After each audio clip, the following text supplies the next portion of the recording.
नमस्कार, आप सभी का हिंदू स्टडी एसेंस चैनल पे स्वागत है। आज हम लोग आचार्य भर्तृहरि और उनके प्रमुख ग्रंथ वाक्यपदीय को समझेंगे यूजीसी नेट एग्ज़ाम के पर्पज़ से भी।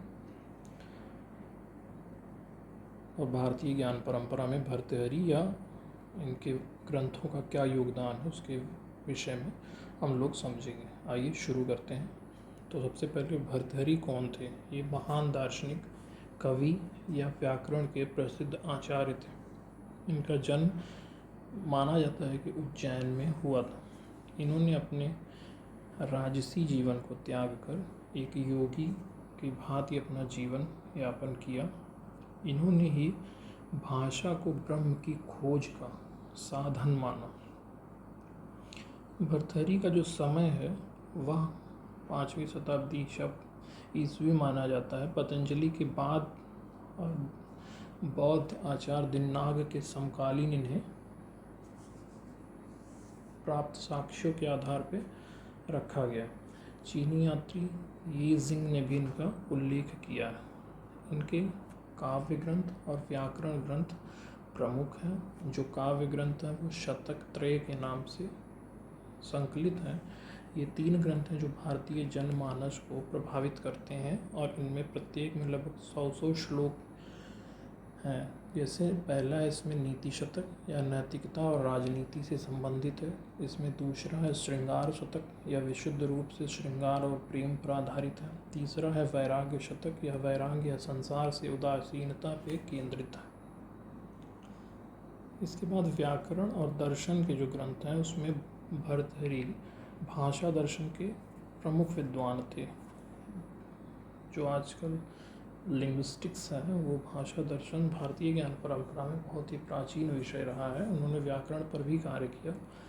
जो उनकी प्रमुख ग्रंथ है वो वाक्यपदीय है या संस्कृत व्याकरण का एक उच्च कोटीय ग्रंथ है। फिर उसके बाद महाभाष्य पत्रिका है जो पतंजलि के महाभाष्य पर एक टीका है। फिर शब्द धातु समीक्षा है, संस्कृत व्याकरण के शब्दों और धातुओं की स्वतंत्र समीक्षा वाला ग्रंथ इसे माना गया। अब देखते हैं वाक्यपदीय ग्रंथ। भर्तृहरि का यह प्रमुख ग्रंथ कहा जाता है। भाषा दर्शन यानी लिंग्विस्टिक्स का आधारभूत जो वर्क है, कार्य है, फाउंडेशनल वर्क, वो यही माना गया।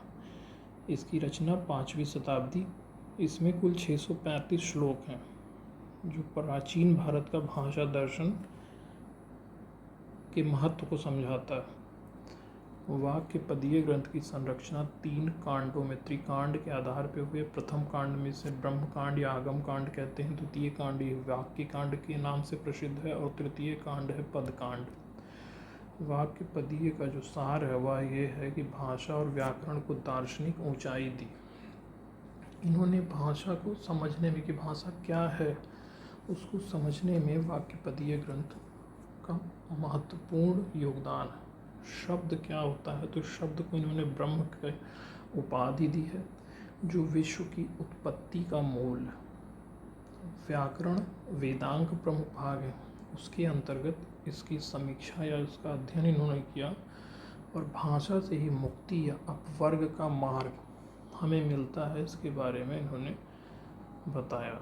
फिर है शब्द ब्रह्म की अवधारणा जो इन्होंने वाक्यपदीय ग्रंथ में प्रमुखता से बताई है कि शब्द अनादि है, सर्वव्यापी है, यह जन्म मृत्यु से परे है। भाषा ध्वनि, स्फोट और अर्थ से मिलकर बनता है। भर्तृहरि पहले दार्शनिक हैं जिन्होंने शब्द को ब्रह्म कहा। अब इनकी एक प्रमुख थियरी है स्फोट थियरी यानी कि स्फोट सिद्धांत।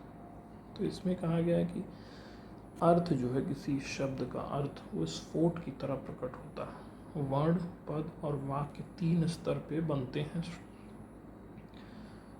जिससे हमें अर्थ प्राप्त होता है और श्रोता को बोध होता है पूरे वाक्य से, अलग अलग ध्वनियों से नहीं। वाक्य का अखंड सिद्धांत है। वाक्य है, शब्द अलग अलग अर्थ नहीं बताते हैं। वो जब पूरा वाक्य होता है तभी अर्थ का रूप धारण करते हैं। जैसे हम फिर बाद में देखते हैं कि अर्थ के प्रमुख सिद्धांत जो हैं अन्विता विधानवाद है जो शब्द अर्थ जोड़कर वाक्य बनाते हैं। अभिहितान्वयवाद है जो शब्द पहले अर्थ बताते हैं फिर जुड़ते हैं, और प्रतिभा है वाक्य अर्थ का मतलब सहज समझ है। भर्तृहरि ने प्रतिभा को ही प्रमुख माना है। व्याकरण का जो महत्व इन्होंने बताया कि वेदों की समझ का यह एक प्रमुख साधन है कि हम वेदों को कैसे समझेंगे, वो व्याकरण के माध्यम से ही समझेंगे, और यह एक मुक्ति का मार्ग है। भाषा की विकृति पर भी इन्होंने गहन चर्चा की है। तृतीय कांड में इन्होंने जाति, द्रव्य, संबंध, गुण आदि पे चर्चा की है। संबंध का अर्थ है शब्दों को जोड़ने वाले तत्व, और शब्दों के दार्शनिक विश्लेषण किया इन्होंने। भाषा की फिलोसॉफिकल एस्पेक्ट को इन्होंने टच किया, जिसे आप देखेंगे कि फर्डिनेंड डी शश्यूर जो है वेस्टर्न फिलोसोफर थिंकर, इन्होंने अपनी जो कोर्स इन जनरल लिंग्विस्टिक्स है उसमें लैंग एंड पैरोल का जो डेफिनेशन दिया है स्ट्रक्चरलिज्म के अंदर, वह यहीं से लिया गया है, स्फोट सिद्धांत से। और इसका ऐतिहासिक प्रभाव वाक्यपदियम का व्याकरण को दर्शन का दर्जा दिया। इसके बाद के जो विद्वान हैं कौंड, भट्ट और नागेश, इन्होंने भी इस पर काफ़ी चर्चाएं की हैं। बौद्ध दिन्नाग इनसे भिन्न थे, इनसे भिन्न उनका मत था, और जो निष्कर्ष है वह भर्तृहरि ने भाषा को ब्रह्म मानकर चर्चा की है। व्याकरण को आध्यात्मिक साधन बताया, और वाक्यपदीय भारतीय भाषा दर्शन की आधारशिला प्रस्तुत करता है। धन्यवाद।